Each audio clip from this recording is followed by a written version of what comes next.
All right, welcome to the Fitness After 40 podcast. I am your host, Josh Proch.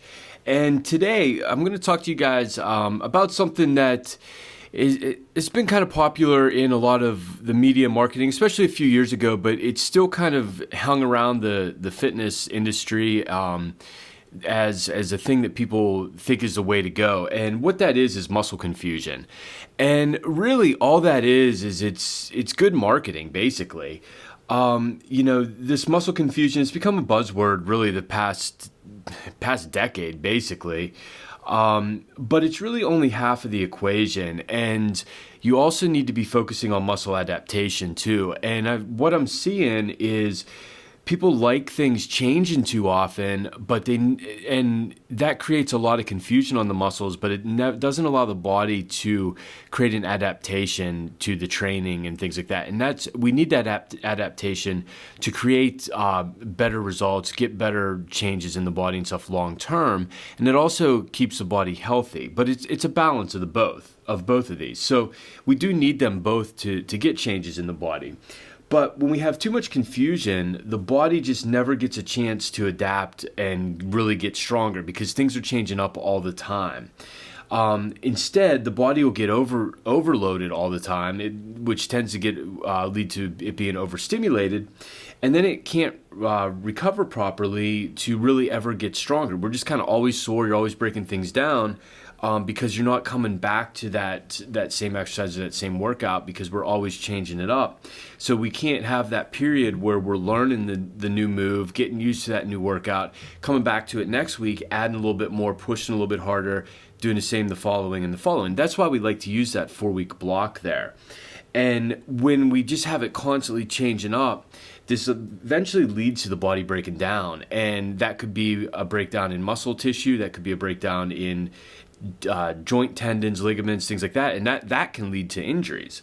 So if we have on the other end of the spectrum, if we have too much adaptation where we're doing the same thing over and over and over and over and over, the weights never change and the reps never change, the sets never change, everything's basically the same, and we do that forever or for too long, we have too much adaptation. Now we're not going to have that needed stress on the muscle to get an adaptation to occur. It's basically going to get stale. So we need both the muscle confusion and the muscle adaptation, but we need those in the right amounts to get the body to change and to get the outcome that we want. So the best way to do this is through the use of a fitness plan that's typically broken into 4-week blocks. You could also make these 6-week blocks. It kind of depends on the client and the programming.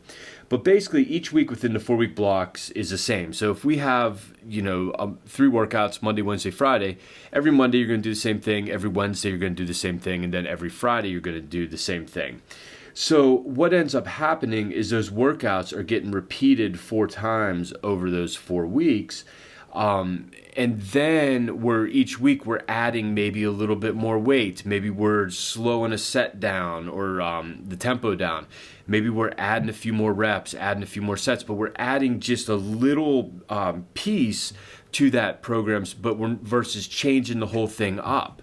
And typically it's just adding some weight on things. The other thing is, too, a lot of times you'll find that you're struggling with an exercise when it's new. A good example of this would be a single leg RDL.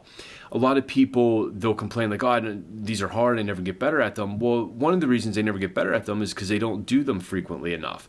You might only do them once a month, where if we're getting them done once every week, now we're going to see improvement on that. We're going to see better stability. We're going to see that you're keeping your balance, all that sort of stuff.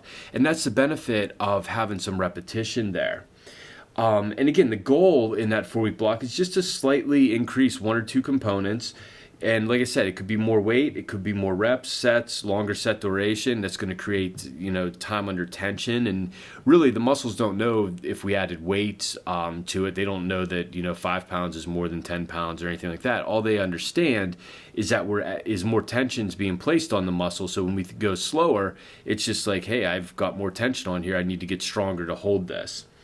And using this system, it's going to provide the body with gradual confusion to create the appropriate adaptation to get the body to transform the way you want it to over time, and to get those results that you're looking for.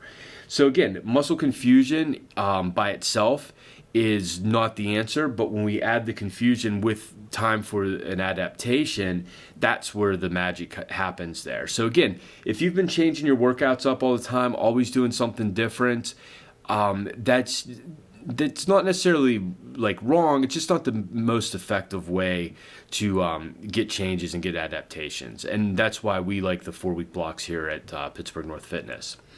If you guys have questions about this, reach out to this. I know this is, there's a lot of information out there and that can get confusing for people and things like that. But what we do is we want to put the best programs together possible for our clients to get them results, to keep their bodies safe and healthy, try to prevent injuries and keep them, as injury resilient or resistant as possible. And at the same time, keep the workouts fun and exciting. We don't want them to be boring, and we don't want you to be bored when you're coming in here and things like that. So, if you, like I said, have questions, reach out. But until next week, I will talk to you then.